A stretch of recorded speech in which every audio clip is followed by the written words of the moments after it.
Ma come Regione e come amministrazione stiamo impostando diverse politiche a supporto e a rinforzo della famiglia, anche perché crediamo nella famiglia per il grande ruolo che ha di funzione, diciamo, più che privata, anche pubblica, socialmente utile per l'intera collettività. Se pensiamo che assistere un anziano in famiglia comporta notevoli economie di spesa, oltre che migliore benessere e dignità per la persona stessa che viene assistita rispetto a una soluzione presso un istituto, se pensiamo che nel ruolo che ha la famiglia nella crescita, nell'educazione dei figli, nella formazione quindi delle future generazioni, se pensiamo anche quindi a tutte quelle funzioni che hanno come la genitorialità, il fatto di mettere in mondo i figli importante, soprattutto oggi dove c'è un grande squilibrio sociale tra la popolazione anziana, il numero sempre maggiore e i giovani che sono invece il numero più contenuto e quindi con squilibri strutturali forti, pesanti, che mettono in difficoltà tutto il sistema del welfare, in particolare il sistema socio-previdenziale,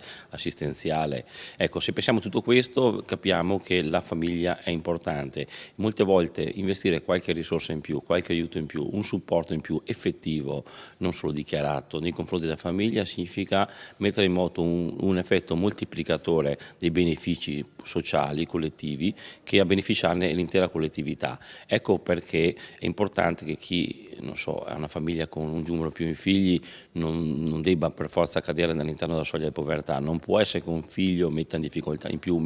una famiglia, se è vero che questo figlio è un beneficio non solo per la famiglia ovviamente, ma per l'intera collettività.